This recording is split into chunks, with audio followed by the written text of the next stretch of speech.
बाप के जुड़े हाथ देख आंखों में आंसू आ गए। अंधेरा हो गया था, घर जाने की जल्दी थी रमेश ने अपनी कार का दरवाजा खोला ही था कि तभी एक लड़की झट से बिना कुछ बोले कार में बैठ गई। अरे अरे मैडम, ये क्या कर रही हैं? कौन है आप? और मेरी कार में क्यों बैठ गई? चलिए उतरिए, मुझे घर जाने के लिए देर हो रही है। लड़की घबराई सी आवाज में बोली, मेरे पीछे गुंडे पड़े हैं, प्लीज मेरी हेल्प कीजिए। तभी रमेश को 4-5 लोगों के आने की आहट सुनाई पड़ती है।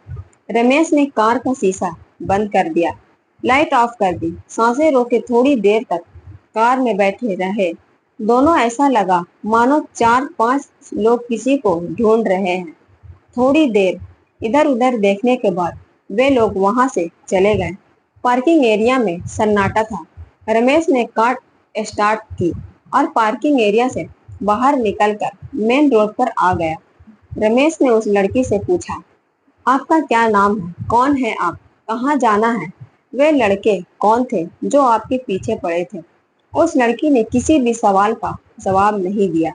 उसकी आंखों से केवल आंसू टपक रहे थे। वो केवल रोए जा रही थी। रमेश ने उसको पानी की बोतल दी और फिर रमेश ने कहा, यदि आप कुछ नहीं बताएंगी तो मैं आपकी मदद कैसे कर पाऊंगा? वो लड़की धीरे से बोली, मेरा नाम रिश्मा है। रिश्मा बोली, वह सुमित और उसके दोस्त थे। सुमित मेरे कॉलेज में मेरे साथ पढ़ता है और मैं सुमित से शादी करना चाहती थी, इसलिए गहने और पैसे लेकर घर से भाग आई हूँ।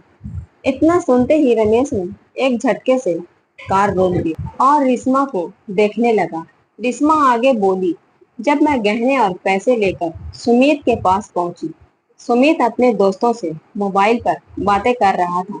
सुमित बोल रहा था, चिड़िया जाल में फंस गई है, थोड़ी देर में जेवर और पैसे लेकर आ ही रही होगी, जल्दी आ जाओ, तुम सब सब मिलकर पार्टी करेंगे, शराब और सवाब सब मिलेगा। इतना बोलकर रिश्मा चुप हो गई और बस रोए जा रही थी। रमेश ने पूछा, कब भागी थी तुम घर से? रिश्मा सुबह 10 बजे कॉलेज के लिए बोलकर निकल गई। रमेश बोला, ओह, तब तो बहुत देर हो गई, तुम्हारे घर वाले परेशान हो रहे होंगे, चलो मैं तुम्हें घर छोड़ देता हूँ। रिश्मा रोने लगी, मैं घर नहीं जाऊंगी, मैं घर गई तो मेरे पापा मुझे जान से मार डालेंगे। रमेश हंसकर बोला, अच्छा, आज तक कितनी बार जान से मारा है तुम्हारे मम्मी पापा ने तुम्हें, बताओगी? मुझे रिश्मा आश्चर्य से रमेश की ओर देखती है। रमेश बोला, बचपन से आज तक कितनी गलतियां की होगी तुमने, याद करो, और कितनी बार तुम्हें माफ कर गले से लगाया, तुम्हारे मम्मी पापा ने, ये भी याद करो। देखो रिश्मा, इस दुनिया में माता पिता ही है जो अपने बच्चों की बड़ी से बड़ी गलती को माफ कर उन्हें अपने सीने से लगा लेते हैं।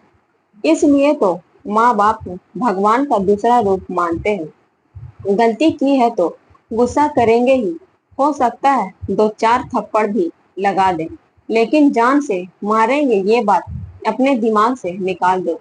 गुस्सा करेंगे तो माफी मांग लेना, जरूरत पड़े तो उनके पैर पकड़कर माफी मांग लेना। तुम्हारे मम्मी पापा तुम्हें जरूर माफ कर देंगे। उनकी दुआओं का ही असर है कि आज तुम उन राक्षसों के चुंगल से सही सलामत बचकर निकल आई हो, नहीं तो कल के अखबार की सुर्खियां बन गई होती। तुम चलो, जल्दी से घर का पता बताओ, मैं तुम्हें घर छोड़ देता हूँ, बहुत देर हो गई है, परेशान हो रहे होंगे तुम्हारी मम्मी पापा। रिश्मा ने घर का पता बताया। रमेश ने कार रिश्मा के घर के आगे रोक दी। रिश्मा धीरे धीरे चलते हुए दरवाजे तक पहुंची, डरते हुए डोरबेल बजाई।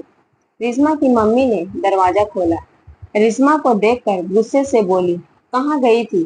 टाइम देखा है तुमने? सुबह 10 बजे घर से गई थी, रात 8 बज गए, यह समय होता है घर आने का, और मोबाइल बंद क्यों है तुम्हारा? रिश्मा कुछ नहीं बोली। मम्मी की आवाज सुनकर, फिक्र देखकर रिश्मा के सब्र का बांध टूट गया। वो अपनी मम्मी के सीने से लगकर फूट फूट कर रोने लगी। अरे क्या हुआ, क्यों रो रही है? कुछ बोलेगी भी। तभी रमेश धीरे से बोला, रास्ता भूल गई थी, अपने घर का रास्ता भूल गई थी। रिस्मा की मम्मी बोली। सामने एक अनजान शख्स को देखकर सक पका गई। रिस्मा के रोने की आवाज सुनकर रिस्मा के भाई भैया पापा सभी हॉल में आ गए। रिस्मा के भैया ने पूछा, मोबाइल कहाँ है तुम्हारा? रिस्मा की भाभी बोली, मैं तो कब से बोल रही हूँ कि रिस्मा का मोबाइल घर पर छूट गया है। रिस्मा की भैया बोले, ओह चलो कोई बात नहीं, घर तो आ गई ना। इतना बोलकर रिस्मा के भैया हंसने लगे। रिस्मा कुछ नहीं बोली, रोते हुए अपने कमरे में चली गई। रिस्मा के पीछे पीछे उसकी मम्मी भैया भाभी भी उसके कमरे में चले गए। रमेश की ओर किसी का ध्यान नहीं था। रमेश मन ही मन सोच रहा था, चलो अच्छा हुआ यहाँ किसी को कुछ पता नहीं चला। रमेश मन ही मन भगवान को धन्यवाद करता हुआ वापस लौटने लगा। तभी उसके कानों में एक कड़कती हुई आवाज सुनाई दी, रुको जेंटलमैन। रमेश एकदम से रुक गया। उसने पीछे मुड़कर देखा, सामने रिस्मा के पिताजी खड़े थे। उनके हाथों में एक कागज था। उन्होंने कहा, मैं नहीं जानता कि तुम कौन हो, लेकिन मेरे लिए तुम किसी फरिश्ते से कम नहीं हो। रमेश आश्चर्य से रिस्मा के पिता जी को देखता हुआ रिस्मा के पिताजी बोले, मुझे आज दोपहर में ही पता चल गया था कि मेरी बेटी घर से भाग गई है। आज दोपहर में किसी काम से रिस्मा के कमरे में गया, तभी मुझे यह खत मिल गया था। मैं किसी को बिना बताए रिस्मा को ढूंढ रहा था। जेंटलमैन, मैंने रिस्मा को तुम्हारी कार में बैठे देखा तो मैं दौड़कर वहां पहुंचा और मैंने तुम्हारे और रिस्मा की सारी बात सुन ली थी। मैंने तुम दोनों के पीछे ही था। तुम नहीं जानते कि आज तुमने मेरे ऊपर कितना बड़ा एहसान किया है। तुमने केवल मेरे घर की खुशियां ही नहीं बल्कि मेरे घर की इज्जत मान सम्मान सब कुछ बचाया है। इतना बोलते बोलते रिस्मा के पिताजी का गला भर आया। उनकी आंखों में आंसू आ गए और दोनों हाथ जोड़कर रमेश का धन्यवाद कर रहे थे। रमेश ने उनके हाथों को अपने दोनों हाथों से पकड़ लिया और बोला, ये आप क्या कर रहे हैं अंकल? रिस्मा तो मेरी छोटी बहन जैसी है। इतना कहते कहते रमेश के आंखों में भी आंसू आ गए और बोला, रिस्मा ने जो गलती की उसको उसका सबक मिल चुका है। आप रिस्मा को माफ कर दे, वो बहुत शर्मिंदा है। रमेश बोला, मैं घर चलता हूँ, मुझे घर जाने के लिए देर हो रही है।